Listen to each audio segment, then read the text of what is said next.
Hello and welcome to another video for OGEE Solutions Incorporated. Thank you for tuning in.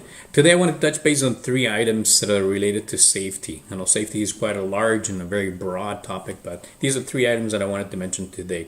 One of them is locates on site, two of them is the worker safety, and three is working at heights.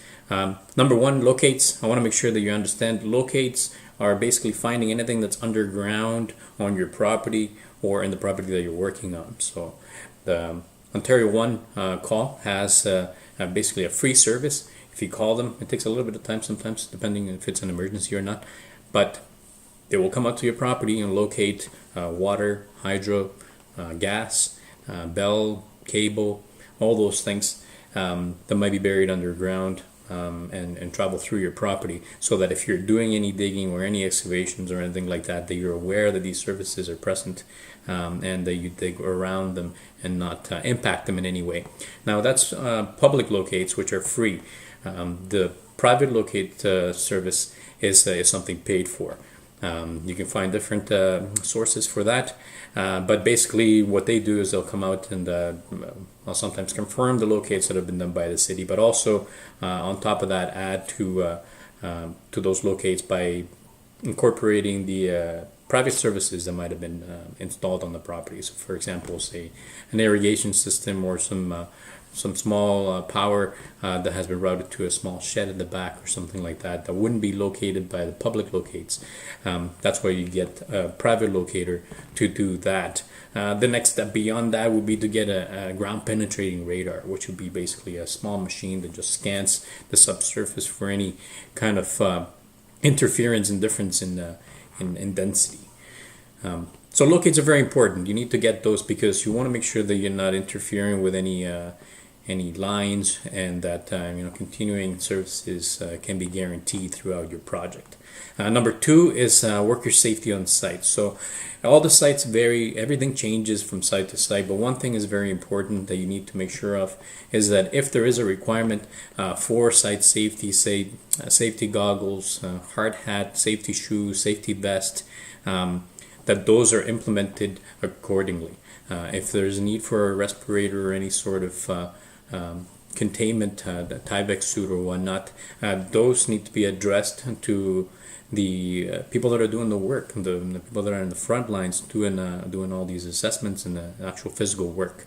They need to be aware of potential dangers as well, such as the presence of asbestos. For example, if somebody's going out to do a mold remediation and they're just at this old home that might be older than 1980, and there might be a potential for asbestos presence in some of the construction materials, the workers on site need to be aware that those materials are present. And actually there is a legal requirement from the owner to actually produce a document that says and outlines all the dangers that might be possible related to possible asbestos or any other designated substance that might be present on the property or in the area that's been worked on. So need to be aware of that so that you can protect the safety of your workers and obviously their health. Number three, working at heights. Throughout the summer, I'm sure you've seen many locations, many places where these two-story homes are getting the roofs redone. And what I've seen is that many of the workers are working up on heights on top of a roof. Some of them don't have any gear. Some of them have some gear, and some of them have full gear. But the situation happens when that gear is not connected to anything. So they need to make sure that everybody's tied up, that the safety of the workers while working at heights is guaranteed.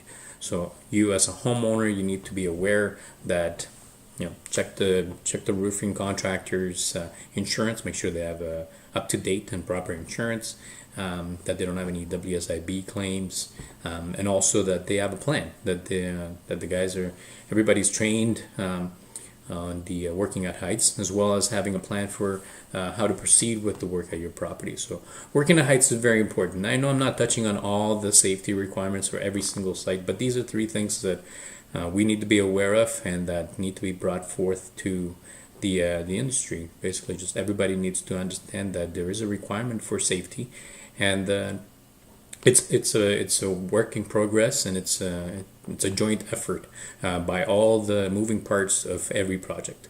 So Those are the three things I wanted to touch upon today. There will be more videos coming up, but I thank you for viewing these. And if you have any questions or comments, or if you'd like me to touch base on something that you're concerned about or have a question about, I can certainly help you there. You can reach me by email at oliver@ogeesolutions.com. That's OGEE-solutions.com.